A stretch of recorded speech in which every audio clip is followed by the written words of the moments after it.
ବର୍ତ୍ତମାନ ଚାରିଆଡ଼େ ପୃଥିବୀ ସାରା ଆମ ଭାରତରେ ଓଡ଼ିଶାରେ ସବୁଆଡ଼େ ଯେକୌଣସି ଖାଦ୍ୟଦ୍ରବ୍ୟ ହେଉ ବା ଯେକୌଣସି ଆମେ ଅନ୍ୟାନ୍ୟ ଦ୍ରବ୍ୟ ବ୍ୟବହାର କରୁଛୁ ଆମ ଦେହ ପାଇଁ ସବୁଥିରେ କିଛି ନା କିଛି କେମିକାଲ ପ୍ରିଜର୍ଭେଟିଭ୍ କେତେ କ'ଣ ଇଆଡ଼ୁ ସିଆଡ଼ୁ ଜିନିଷ ମିଶୁଛି ଯେମିତିକି ସେ ବହୁତ ଦିନ ଧରି ଭଲ ରହିବ, ଲାଷ୍ଟିଂ କରିବ, ଖରାପ ହେବନି, ଆମେ ତାକୁ 6 ମାସ ଯାଏ ତା'ର ଡେଟ୍ ରହିବ, ବର୍ଷେ ଯାଏ ରହିବ ଏସବୁ। କିନ୍ତୁ ପ୍ରକୃତରେ ଏଗୁଡ଼ିକ ଅନେକ ସମୟରେ ଆମ ସ୍ୱାସ୍ଥ୍ୟ ଉପରେ ବହୁତ ଖରାପ ପ୍ରଭାବ ପକାଉଛି। ସେଥିପାଇଁ ଦୀର୍ଘ ଦିନ ହେଲା ଆମେ ଚିନ୍ତା କରୁଥିଲୁ ଯେ ଆମର ସ୍କୁଲ ପିଲାମାନଙ୍କୁ କିଭଳି ଭାବରେ ଆମେ ଖାଣ୍ଟି କ୍ଷୀର ପିଇବାକୁ ଦେଇପାରିବୁ, କୌଣସି ପ୍ରିଜର୍ଭେଟିଭ୍ ନଥିବା ଯେଉଁ ବଜାରରେ ମିଳୁଛି ବିଭିନ୍ନ ପ୍ରକାର ଖାଦ୍ୟ, କୋଲ୍ଡ ଡ୍ରିଙ୍କସ୍ ମିଳୁଛି ତା ବଦଳରେ ପିଲାମାନେ କେମିତି ଖାଣ୍ଟି ଗାଈ କ୍ଷୀର ପିଇପାରିବେ, ଥଣ୍ଡା କ୍ଷୀର, କୋଲ୍ଡ ଡ୍ରିଙ୍କସ୍ ପରି। ସେଥିପାଇଁ ଆମେ ଚିନ୍ତା କରୁଥିଲୁ ଆମ ଏଇ ଗ୍ରାମାଞ୍ଚଳରେ କରିବା ପାଇଁ। ସେଇ ଭିତରେ ଆହୁରି ଅନେକ ଗୁଡ଼ାଏ ଜିନିଷ ପଳେଇ ଆସିଲା ଯେଉଁଟାକି ଆମେ ଖାଇବା ତେଲ ଭାବରେ ବ୍ୟବହାର କରୁଛୁ, ଦେହରେ ଲଗାଇବା ତେଲ ଭାବରେ ବ୍ୟବହାର କରୁଛୁ, ଘରେ ଚାରିଆଡ଼େ ଝୁଣା ହେଲା, ବିଭିନ୍ନ ପ୍ରକାର ଦ୍ରବ୍ୟ ଅଛି ଯେଉଁଟାକି ଆମେ ବ୍ୟବହାର କରୁଛୁ। ଏଇସବୁ ଜିନିଷ ଚିନ୍ତା କରିବା ଭିତରେ ଆମେ କେତେ ଗୁଡ଼ିଏ ଜିନିଷ ପାଇଲୁ ଯେଉଁଟାକି ଉପଲବ୍ଧ ହେଉଛି କିନ୍ତୁ ଆମେ ଜାଣିପାରିନଥିଲୁ। ତେଣୁ ଆମେ ଯେତେବେଳେ ଜାଣିଲୁ ଯେ ହଁ ଏମିତି ଅନେକ ଜିନିଷ ଅଛି ଯେଉଁଟାକି ପ୍ରାକୃତିକ ଉପାୟରେ ତିଆରି ହେଉଛି, କୌଣସି ଜିନିଷ ତା ଦେହରେ ମିଶୁନି ଏବଂ ସେଇଟା ସ୍ୱାସ୍ଥ୍ୟ ପକ୍ଷରେ ଭଲ, ଆମେ ସେଗୁଡ଼ିକ ଆଣିଲୁ। ପ୍ରଥମେ ନିଜେ ଆଗ ବ୍ୟବହାର କଲୁ, ଆମରି ଚିହ୍ନା ଜଣା ପରିଚୟ ଭିତରେ ଆମେ ଆଗ ନିଜେ ବ୍ୟବହାର କଲୁ କିଛି ଦିନ ଧରି। କଲା ପରେ ଆମେ ତା'ର ଯାହା ଯାହା ଗୁଣବତ୍ତା ଅଛି, ଯାହା ସୁବିଧା ଅଛି, ତା ଦେହରେ ଯାହା ଭଲ ତା'ର ସବୁ ଦିଗ ଅଛି, ସବୁଗୁଡ଼ିକ ନିଜେ ପରୀକ୍ଷା କରି ପ୍ରଥମେ ସନ୍ତୁଷ୍ଟ ହେଲୁ ଯେ ନାଇଁ ପ୍ରକୃତରେ ଯାହା ଏ ସମ୍ପର୍କରେ କୁହାଯାଉଛି ତାହା ସତ୍ୟ। ଏବଂ ତାକୁ ଅନୁଭବ କରିବା ପରେ ଆମେ ଚିନ୍ତା କଲୁ ଯେ ଆମେ ଆମର ଏଇଠି ଟୋଲା ଗୋପୀନାଥପୁର ରିମା କ୍ରିଏସନରେ ଗୋଟେ ରିମା ନ୍ୟାଚୁରାଲ ପ୍ରଡ଼କ୍ଟସ୍ ଆଉଟଲେଟ୍ କରିବୁ ଯେଉଁଥିରେ ଲୋକମାନେ ସବୁ ପ୍ରାକୃତିକ ଦ୍ରବ୍ୟ ପାଇପାରିବେ।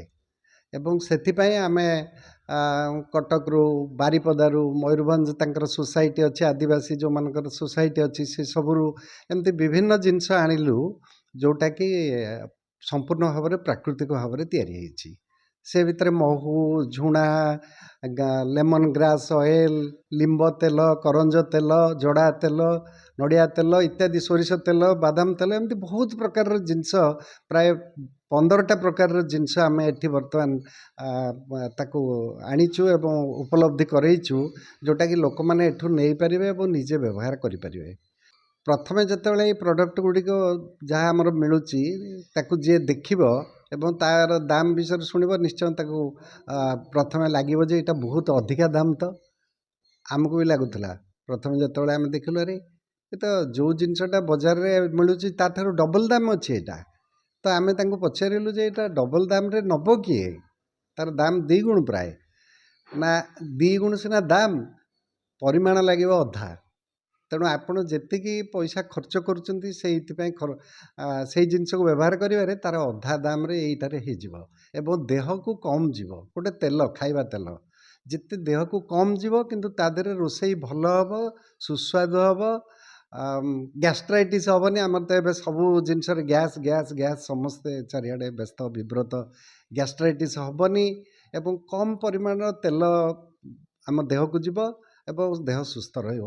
ସେଇଟା ଯେତେବେଳେ ଅନୁଭବ କଲା ପରେ ଆମେ ଭାବିଲୁ ଯେ ନାଇଁ ଏଇଟା ଠିକ୍ ଅଛି, ଏଇଟା ପ୍ରକୃତରେ ଲୋକମାନେ ଜାଣିବା ଦରକାର ଏବଂ ଏହାର ବ୍ୟବହାର ସମ୍ପର୍କରେ ଜାଣି ନିଜେ କଲା ପରେ ସେ ନିଶ୍ଚୟ ବୁଝିପାରିବେ ଆରେ ଏଇଟା ଠିକ୍। ଚାରିଆଡ଼େ ଯେହେତୁ ବର୍ତ୍ତମାନ କେମିକାଲ, ପ୍ରିଜର୍ଭେଟିଭ୍, ପ୍ୟାକେଟେଡ଼ ଫୁଡ଼୍, ଯାହାକୁ କହୁଛେ ଆମେ ଫାଷ୍ଟ ଫୁଡ଼୍, ଜଙ୍କ ଫୁଡ଼୍ ଇତ୍ୟାଦି ଇତ୍ୟାଦି ଏସବୁ ଚାଲିଛି। ଆମେ ତା ବିରୁଦ୍ଧରେ ଡାକ୍ତରମାନେ ପୁରା ସଂଗ୍ରାମ ଚଲେଇଛୁ। କାରଣ ବହୁତ ଗୁଡ଼ାଏ ସ୍ୱାସ୍ଥ୍ୟ, ବିଶେଷ କରି ଯେଉଁମାନେ ସ୍କୁଲରେ ପାଠ ପଢ଼ୁଛନ୍ତି, କଲେଜରେ, କିଶୋର କିଶୋରୀ, ଝିଅ ପିଲା ହୁଅନ୍ତୁ ବା ପୁଅ ପିଲା ହୁଅନ୍ତୁ, ସମସ୍ତଙ୍କର ପ୍ରଜନନ ସ୍ୱାସ୍ଥ୍ୟ ଉପରେ ବେଶୀ ଖରାପ ପ୍ରଭାବ ପଡ଼ୁଛି ହର୍ମୋନ୍ ଦୃଷ୍ଟିରୁ।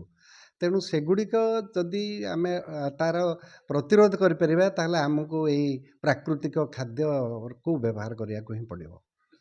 ଆମର ଏଇଠି ଏଇ ଯେଉଁ ରିମା ର ହେଇଛି, ଆମର ଷ୍ଟୁଡ଼ିଓ ହେଇଛି ଟୋଲା ଗୋପୀନାଥପୁରରେ। ତ ସେଠି ଆମର ରିମା କ୍ରିଏସନ୍ ଯେଉଁଟା ନ୍ୟାଚୁରାଲ ପ୍ରଡ଼କ୍ଟ ଆଉଟଲେଟ୍ କରାହେଇଛି, ସେଠି ସବୁ ମିଳୁଛି। ଏବଂ ସେମାନେ ଆସି ମଝିରେ ମଝିରେ ଏଠୁ କଣ୍ଟାକ୍ଟ କରି ଆସିକି ନେଇପାରିବେ, ଫୋନ୍ରେ କଣ୍ଟାକ୍ଟ କରି ଆସିପାରିବେ, ଆସି ନେବେ। ବର୍ତ୍ତମାନ ପାଇଁ ଆମର କୌଣସି ସେମିତି ଆମେ କିଛି ଭାବିନୁ, କାରଣ ଏହାର ପପୁଲାରିଟି ସେତିକି ଆସିବା ଦରକାର। ଯେଉଁଟା ମୟୂରଭଞ୍ଜ କଥା କହିଲି, ସେ ତ ଓର୍ମାସ ତା'ର ଷ୍ଟଲ୍ କରେ, ବାଲିଯାତ୍ରାରେ ପଡ଼େ, ଭୁବନେଶ୍ୱରରେ ବି ପଡ଼େ, ବିଭିନ୍ନ ଜାଗାରେ ସେଇଟା କିନ୍ତୁ ମଝିରେ ମଝିରେ ପଡ଼େ, ନିୟମିତ ମିଳିବାର ସୁବିଧା ନଥାଏ। ବାଲିଯାତ୍ରାରେ ତାଙ୍କର ଷ୍ଟଲ୍ ଖୋଲେ, ଭୁବନେଶ୍ୱରରେ ଯେତେବେଳେ ସବୁ ବିଭିନ୍ନ ମେଳା ହୁଏ ତା ଦେହରେ ବି ପଡ଼େ, କିନ୍ତୁ ଅନ୍ୟ ସମୟରେ ମିଳିବାଟା କଷ୍ଟକର ହୁଏ। ଗ୍ରାମାଞ୍ଚଳରେ ମିଳିବାଟା ଏକଦମ ଅସୁବିଧା। ତେଣୁ ଆମେ ଚେଷ୍ଟା କରୁଛୁ ଏଇଠି ଆମର ଗ୍ରାମାଞ୍ଚଳରେ ମିଳିବା ପାଇଁ। ନିଶ୍ଚିତ ଭାବରେ ଯଦି ସେଇଭଳି ଭାବରେ ଏହାର ବ୍ୟବହାରଟା ବଢ଼ିବ, ଅଧିକ ତା ପ୍ରତି ଡିମାଣ୍ଡ ରହିବ, ତାହେଲେ ନିଶ୍ଚିତ ଭାବରେ ତାର ବିଭିନ୍ନ ଆହୁରି ଅଧିକା ଖୋଲା ଯାଇପାରିବ ବା ଅଧିକ କିଏ ବି ନେଇ କୋଉଠି କରିପାରିବେ। अधिक खबर पाई आम चैनल को लाइक, शेयर और सब्सक्राइब करंतु।